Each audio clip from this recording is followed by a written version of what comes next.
আসসালামু আলাইকুম, আমি ডক্টর মাসুদা আক্তার। আজকে আমরা যে টপিক নিয়ে কথা বলতে যাচ্ছি সেটা হলো জন্ডিস ইন চিলড্রেন। মানে হলো এর আগের ক্লাসে আমরা বলেছিলাম jaundice in neonate and infant, that is neonatal jaundice. আজকে আমরা বলতে যাচ্ছি জন্ডিস ইন চিলড্রেন। নিউনেটাল এবং ইনফ্যান্টাল পিরিয়ড পার হয়ে যাওয়ার পরে সাধারণত চিলড্রেনদের যে কারণে জন্ডিস হয়, বা আমরা যখন একটা বাচ্চা আমাদের কাছে জন্ডিস নিয়ে আসবে তখন সেটাকে আমরা কিভাবে ইভ্যালুয়েট করব, হিস্ট্রি নিব, এক্সামিনেশন করব এবং ইনভেস্টিগেশন করে ইভ্যালুয়েট করে আলটিমেটলি আমরা একটা ডায়াগনোসিসে পৌঁছাবো। সেটা জানতে হলে আমাকে বুঝতে হবে যে কি কারণে জন্ডিস হয়, কি কারণে বাচ্চাদের জন্ডিস হয়। এটা বোঝার জন্য আমরা এটাকে 3 ভাগে ভাগ করে নিয়েছি। প্রথমে যে ভাগটা নিয়ে আমরা কথা বলতে চাচ্ছি সেটা হচ্ছে হেপাটোসেলুলার। মানে হলো কোনো কারণে যদি হেপাটাইটিস মানে লিভার সেল ড্যামেজ হয় অথবা হেপাটাইটিস হয়, তাহলে সেই কারণগুলোর জন্য যেটা হয় সেগুলোকে আমরা ভাগ করেছি হেপাটোসেলুলার হিসেবে। প্রথমে আমি হেপাটোসেলুলার কারণগুলো বলবো, তারপরে আরেকটা ভাগ করেছি আমরা, সেটা হচ্ছে প্রি হেপাটিক এবং পোস্ট হেপাটিক। প্রি হেপাটিক এবং পোস্ট হেপাটিক নিয়ে আমি পরে কথা বলবো। প্রথমে আমরা বলবো হচ্ছে হেপাটোসেলুলার কজগুলো কী।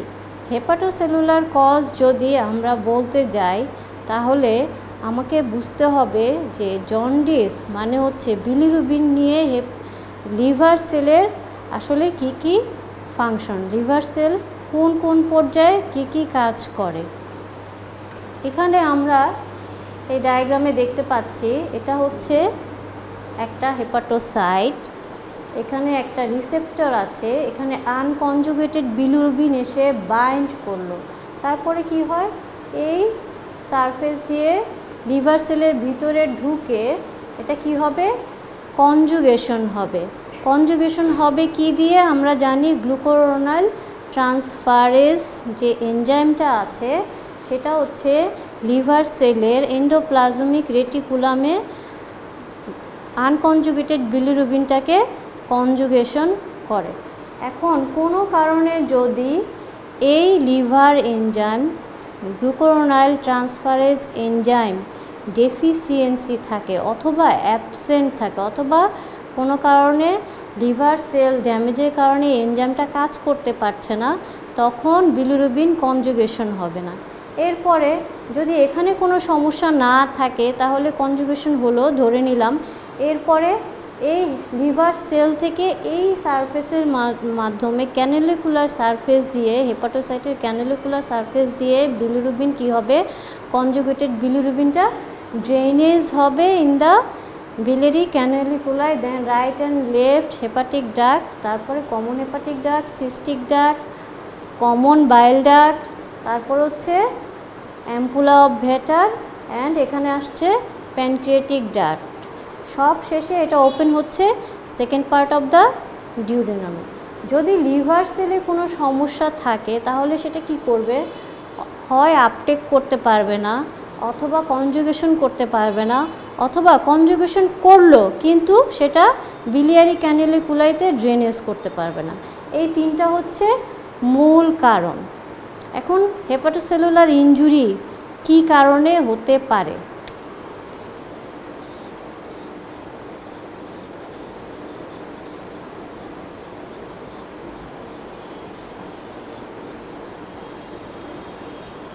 হেপাটোসেলুলার কারণগুলো যদি আমরা বলতে চাই, আমরা এটাকে 2 ভাগে ভাগ করে নিই। প্রথমে ইনফেকশাস এবং নন ইনফেকশাস কজ। ইনফেকশাস কজ আমরা সবাই জানি, খুব কমন। সবার আগে আমরা যেটা বলতে খুব পছন্দ করি সেটা হচ্ছে viral hepatitis, acute viral hepatitis. তো অ্যাকুট ভাইরাল হেপাটাইটিস যদি বলি তার মানে ব্যাকটেরিয়াল হেপাটাইটিসও আছে, প্রোটোজোয়াল আছে, ফাঙ্গাল আছে, এবং যদি এটাকে আমরা ইনফেকশাস নন ইনফেকশাস ভাগ করি,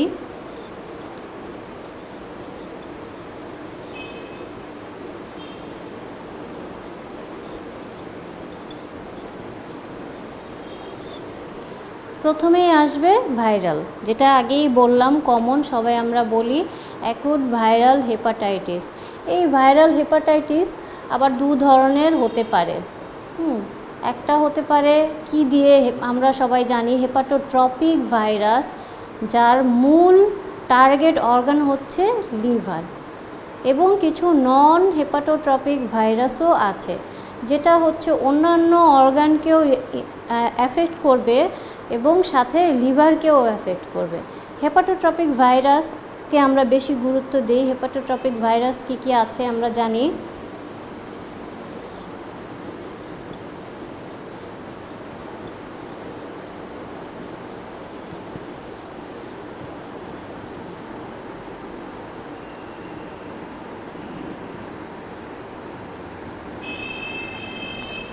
আমরা সবাই জানি hepatitis A, B, C, D, E, তাই না? আমি লিখি নাই এখানে, আর লিখলাম না। Hepatitis A, B, C, E এগুলো হচ্ছে মূল আমরা যেটা বলি হেপাটোট্রপিক ভাইরাস। এছাড়া নন হেপাটোট্রপিক ভাইরাস কিছু আছে যাদের দ্বারা কি হতে পারে, জন্ডিস হতে পারে, লিভার এফেক্টেড হতে পারে, লিভার সেল ড্যামেজ হতে পারে। সেগুলো কি কি? সেগুলো হচ্ছে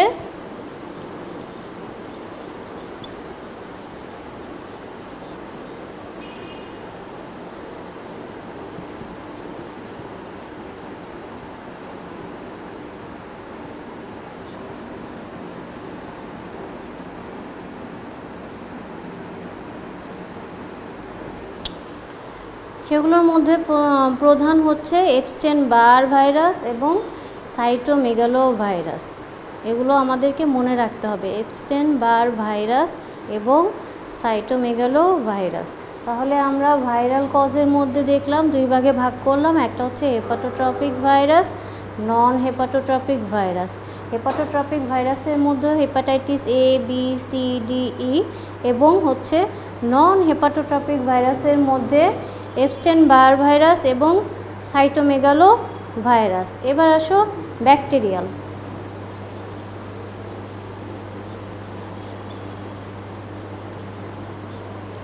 আচ্ছা, ব্যাকটেরিয়াল কী কারণে জন্ডিস হতে পারে বা হেপাটোসেলুলার ড্যামেজ হতে পারে? সেখানে হচ্ছে ল্যাপ্টোস্পাইরা ইন্টারোহেমোরেজিকা একটা ব্যাকটেরিয়া আছে, সেটা দিয়ে হেপাটোসেলুলার ড্যামেজ হতে পারে। এরপরে আসো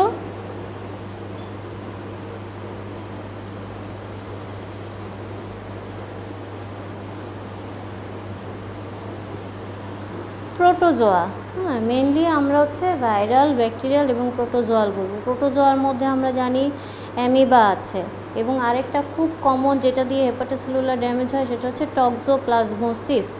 টক্সোপ্লাজমোসিস গন্ডি বলি, টক্সোপ্লাজমা গন্ডি যে প্রোটোজোয়া দিয়ে হয়, এটাকে আমরা বলি টক্সোপ্লাজমোসিস। এবং অ্যামিবিয়াসিস, অ্যামিবিক লিভার ড্যামেজ। এটা তো গেল ইনফেকশাস কজ। এখন যদি নন ইনফেকশাস কজ বলি, সবার আগে কি আসবে? নন ইনফেকশাস কজ বললে আমাদের আসে হচ্ছে auto immune hepatitis,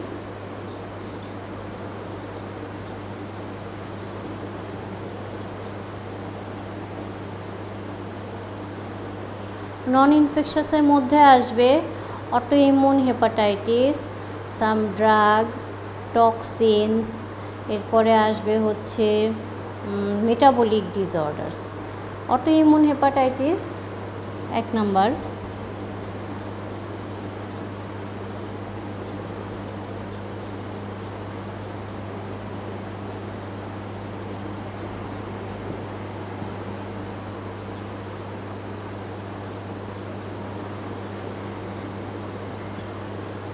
Some toxins like carbon tetrachloride.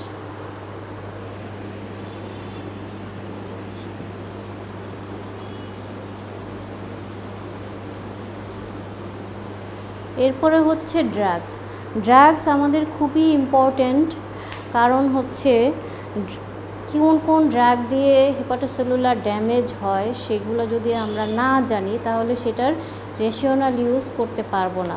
যেমন হচ্ছে সবচেয়ে common paracetamol.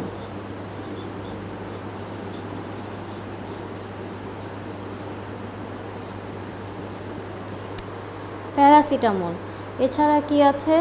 Rifampicin, isoniazid, sulphonamides.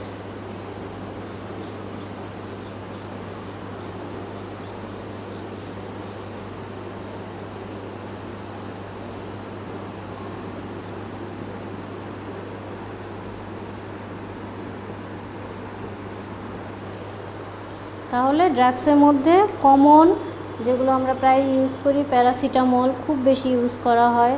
এছাড়া হ্যালোথেন, আইসোনায়াজাইড, রিফাম্পিসিন, এইসব ড্রাগ হচ্ছে হেপাটোসেলুলার ড্যামেজ করে, বা এদেরকে আমরা বলি হেপাটোটক্সিক ড্রাগস। মেটাবলিক ডিসঅর্ডারের মধ্যে খুবই কমন বাচ্চাদের যেটা হয়, রেয়ার বাট নট আনকমন, যেমন Wilson disease, alpha-1 antitrypsin deficiency এবং হেমোক্রোমাটোসিস। মেটাবলিক ডিজিজের মধ্যে হবে Wilson disease, alpha-1 antitrypsin deficiency, haemochromatosis. এই তিনটা আমাদেরকে অবশ্যই মনে রাখতে হবে। এই তো গেল মোটামুটি হেপাটোসেলুলার কজেস। প্রি হেপাটিক যদি আমরা বলি, প্রি হেপাটিক কজের মধ্যে মানে হচ্ছে লিভারে যাওয়ার আগেই যদি কোনো পাথওয়েতে সমস্যা হয় তাহলে সেটাকে আমরা প্রি হেপাটিক বলি। যেমন হেমোলাইসিস, লিভারে যাওয়ার আগেই যদি এই পাথওয়েতে 1, 2 অথবা ব্লাডে যদি কোনো সমস্যা থাকে তাহলে সেটাকে আমরা বলবো প্রি হেপাটিক কজেস। এখানে প্রি হেপাটিক কজের মধ্যে কি আছে? প্রি হেপাটিকের মধ্যে হেমোলাইসিস একটা হতে পারে এক্সট্রাভাস্কুলার হেমোলাইসিস, আরেকটা হতে পারে ইন্ট্রাভাস্কুলার হেমোলাইসিস। আচ্ছা, এখানে যেটা হেপাটোসেলুলারের মধ্যে আমি একবার বলেছিলাম যে গ্লুকুরোনাইড ট্রান্সফারেজ এনজাইম ডেফিসিয়েন্সি অথবা অ্যাবসেন্ট যদি থাকে, সেটা কিছু কিছু ডিজিজের ক্ষেত্রে হয়, তাহলে সেটা অবশ্যই হেপাটোসেলুলার। বাট যেহেতু গ্লুকুরোনাইড ট্রান্সফারেজ ডেফিসিয়েন্সি কোনো একটা জিন এক্সপ্রেশনের জন্য সমস্যা হলো, তখন সেটাকে আমরা বলি জেনেটিক ডিজিজেস।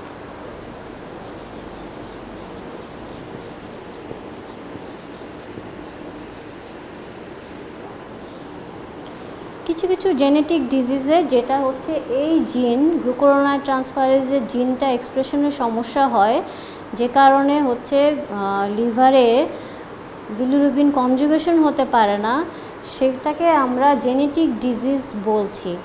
বাট এটা প্রি হেপাটিক হিসেবে ক্লাসিফাই করা হয়েছে।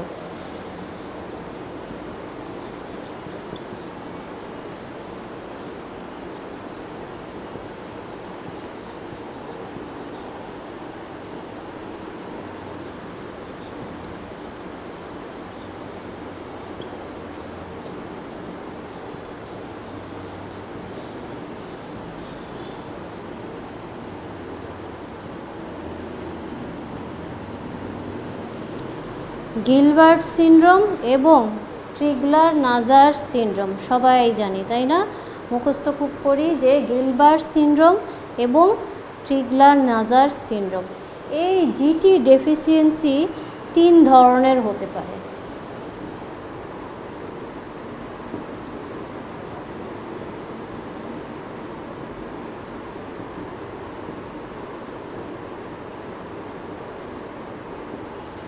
Glucuronide transferase deficiency mild, moderate এবং সিভিয়ার ডেফিসিয়েন্সি হতে পারে, যে আমার জিন এক্সপ্রেশনটা কীরকম হলো সেটার উপরে নির্ভর করে।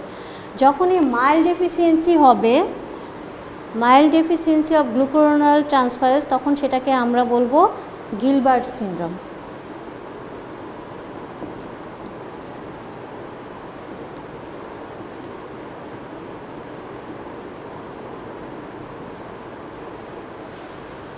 মডারেট এবং সিভিয়ার ডেফিসিয়েন্সি হলে সেটাকে আমরা বলবো ক্রিগলার-নাজার সিনড্রোম, ক্রিগলার-নাজার সিনড্রোম। এখন মডারেট ডেফিসিয়েন্সি হলে সেটাকে বলবো টাইপ 2 এবং সিভিয়ার ডেফিসিয়েন্সি হলে সেটাকে বলবো টাইপ 1। ক্রিগলার-নাজার সিনড্রোম টাইপ 1 টাইপ 2 দুইটাই মোটামুটি ফেটাল। মডারেট ডেফিসিয়েন্সি হলে একটু পেশেন্ট বেশি খারাপ থাকে, আর সিভিয়ার ডেফিসিয়েন্সি মানেই হচ্ছে খুব খারাপ। আর মাইল্ড ডেফিসিয়েন্সি যেটা গিলবার্ট সিনড্রোম, সেটা তেমন একটা সমস্যা করে না, এমনিতে সবসময় একটু অল্টারনেটিভলি জন্ডিস থাকতে পারে, বাট বডিতে আর কোনো প্রবলেম এটা করে না। তো জেনেটিক ডিজিজগুলা গিলবার্ট সিনড্রোম এবং ক্রিগলার-নাজার সিনড্রোম আমরা এখানে প্রি হেপাটিক হিসেবে ধরলাম, যেহেতু জিন এক্সপ্রেশনের সমস্যা। এছাড়া আর কি বলছিলাম, এটা হচ্ছে হেমোলাইসিস। হেমোলাইসিস আমরা সবাই জানি, হেমোলাইসিস এক্সট্রাভাস্কুলার হতে পারে, ইন্ট্রাভাস্কুলার হতে পারে। যখন উইদিন ব্লাড হেমোলাইসিস হবে, ব্লাডে যখন হেমোলাইসিস হবে এটা হবে ইন্ট্রাভাস্কুলার হেমোলাইসিস। আর যখন লিভার, স্প্লিন, ম্যাক্রোফেজের ভেতরে হেমোলাইসিস হচ্ছে সেটাকে আমরা বলছি এক্সট্রাভাস্কুলার হেমোলাইসিস। তাহলে হেমোলাইসিস হচ্ছে একটা pre hepatic cause.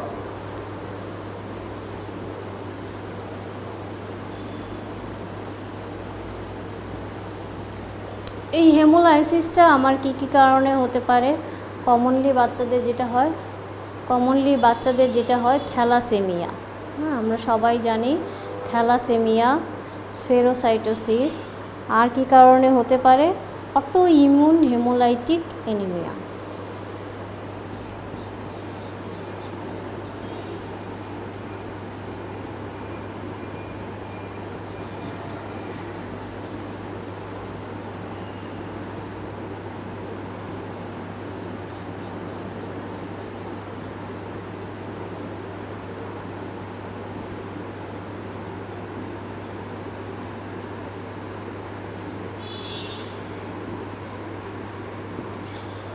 Autoimmune haemolytic anaemia.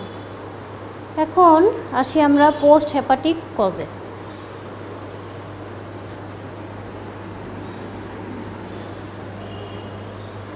Post hepatic cause খুব ইজি, যে লিভারের পরে যা কিছু ঘটবে সবই হচ্ছে পোস্ট হেপাটিক।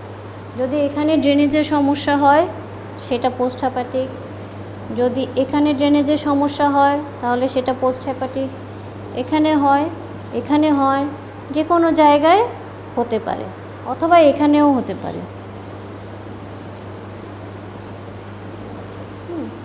এই পাথওয়ের, বিলিয়ারি সিস্টেমের পাথওয়েতে যে কোনো জায়গায় যদি সমস্যা হয়, অবস্ট্রাকশন হয়, তাহলে সেটাকে আমরা বলি পোস্ট হেপাটিক কজেস। এর মধ্যে বাচ্চাদের ক্ষেত্রে কমন কি কি?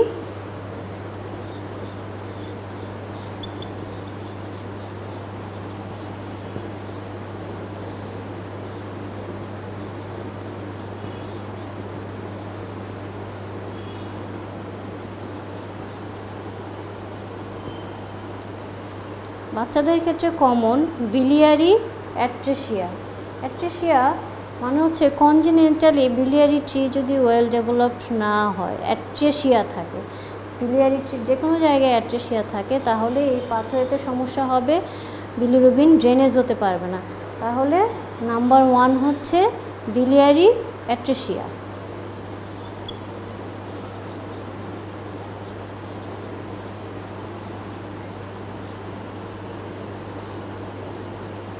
নাম্বার 2 কি? মোটামুটি আমরা সবাই জানি নাম্বার 2 হচ্ছে কোলেডোকাল সিস্ট। এছাড়া বিলিয়ারি স্ট্রিকচার অথবা গল স্টোন।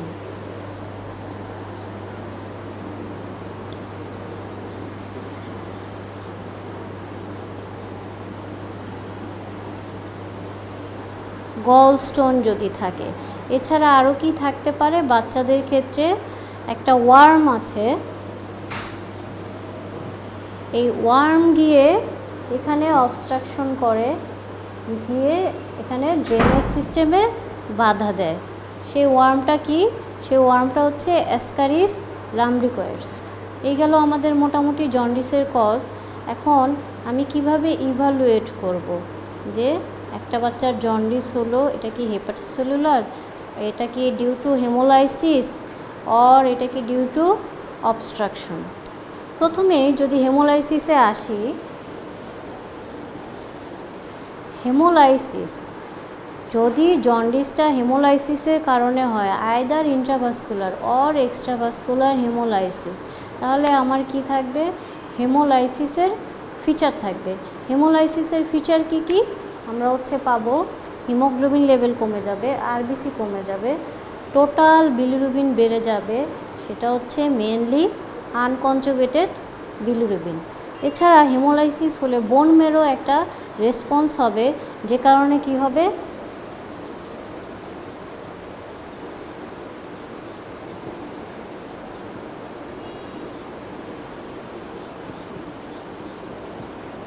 রেটিকুলোসাইট ইম্যাচিউর আরবিসি সার্কুলেশনে বেশি বেশি চলে আসবে, রেটিকুলোসাইট কাউন্টটা বেড়ে যাবে। যেহেতু রেটিকুলোসাইট ইম্যাচিউর, এটা কি সাইজে বড় থাকবে এবং পলিক্রোমাসিয়া থাকবে।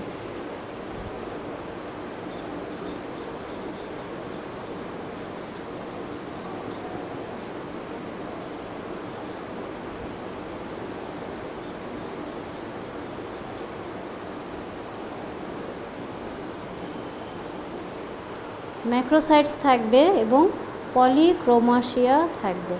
আরেকটা কি হবে, হেপ্টোগ্লোবিন। হেপ্টোগ্লোবিনটা কি,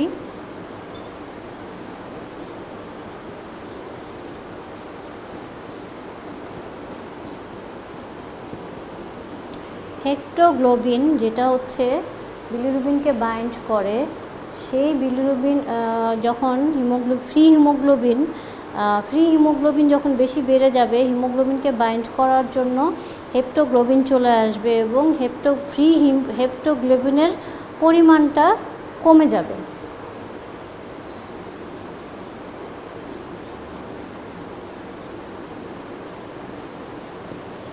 এছাড়া কি হবে, হিমোগ্লোবিনিউরিয়া। এখানে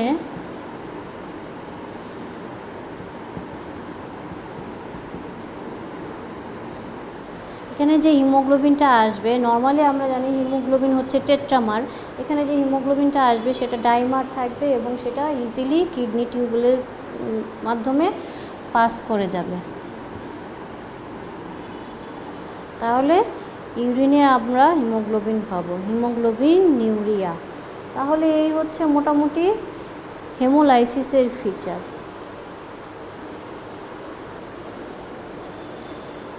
তখন আমরা যদি বুঝতে চাই যে এটা কি হেমোলাইসিসের জন্য, নাকি লিভারের সমস্যা, নাকি পোস্ট হেপাটিক সমস্যা, এটা বোঝার জন্য আমি হেমোলাইসিসের ফিচার পাবো। প্লাস আরও কনফার্ম হওয়ার জন্য আমার যে লিভার এনজাইমগুলো আছে, এসজিপিটি, এসজিওটি, অ্যালকালাইন ফসফেটেস, এই তিনটা কি থাকবে, নর্মাল থাকবে।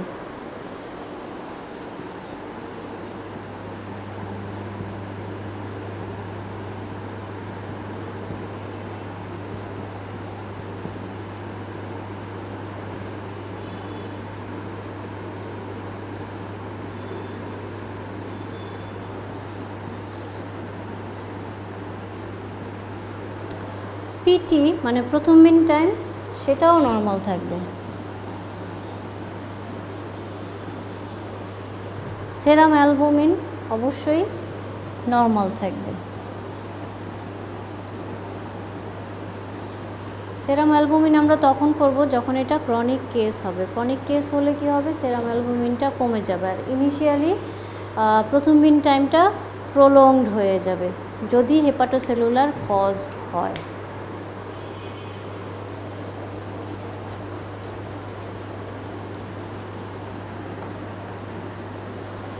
তাহলে এ থেকে আমরা কি বুঝলাম, হেমোলাইসিসের ফিচার জানলাম, লিভারের কোনো সমস্যার কারণে যেই জিনিসগুলো আমরা দেখব সেটাও জানলাম। যদি হেপাটোসেলুলার কজ হয় তাহলে কি হবে,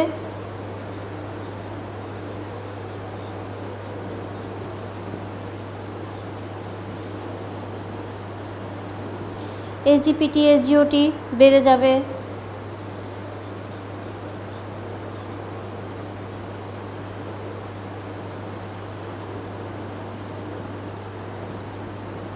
অ্যালকালাইন ফসফেটেজ বেড়ে যাবে,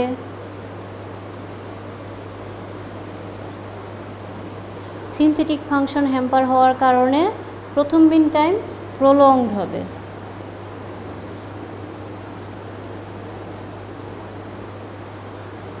এবং এটা যদি আরও কন্টিনিউ করে, যদি ক্রনিক কেস হয়, তাহলে সেরাম অ্যালবুমিন কমে যাবে।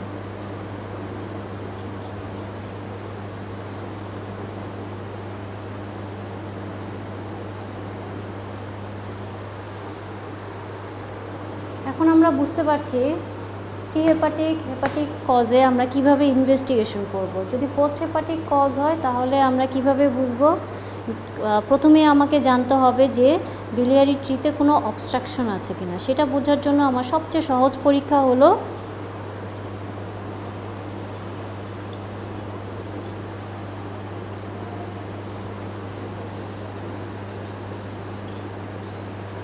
Ultrasonogram of the biliary tree.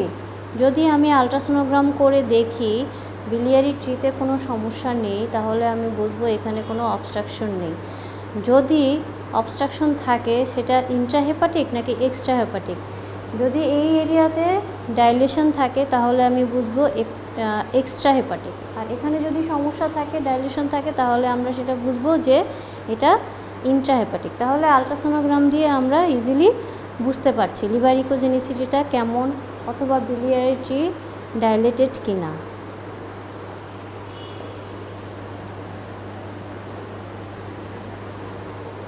এছাড়া যদি অবস্ট্রাকশন থাকে তাহলে কি হবে?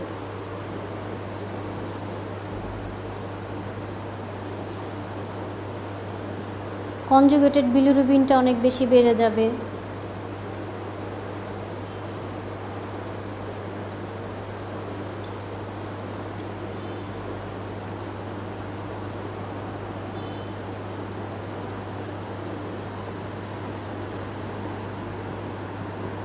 Decrease stercobilinogen, increase urobilinogen. তাহলে কি হবে? পেল স্টুল এবং ডার্ক ইউরিন হবে।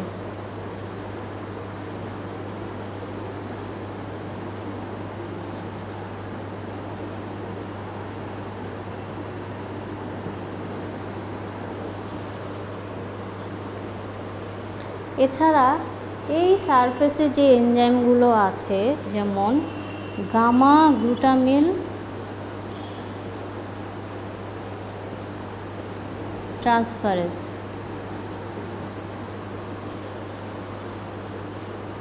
এবং 5 নিউক্লিওটাইডেজ, গামা গ্লুটামিল ট্রান্সফারেজ এবং 5 নিউক্লিওটাইডেজ অনেক বেশি বেড়ে যাবে।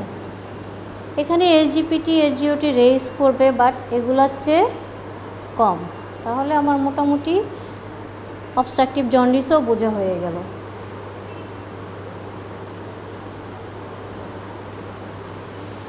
এরপরে হচ্ছে ট্রিটমেন্ট একটা কি হবে? সিমটোমেটিক ট্রিটমেন্ট, আর একটা হচ্ছে স্পেসিফিক ট্রিটমেন্ট অফ কজ।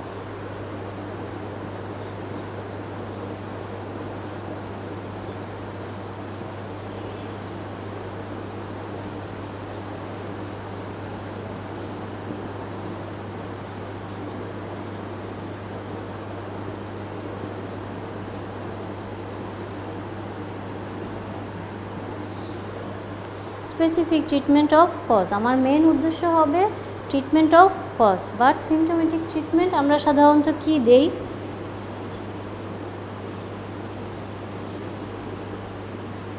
আচ্ছা, তাহলে আমরা ট্রিটমেন্টে আসি। ট্রিটমেন্টের ক্ষেত্রে symptomatic treatment and specific treatment of cause. সিমটোমেটিক ট্রিটমেন্টের মধ্যে আছে আমার বেড রেস্ট, ডায়েট, এগুলো আমি ঠিক করব, আর প্রয়োজনে আমি আইভি ফ্লুইড দিব।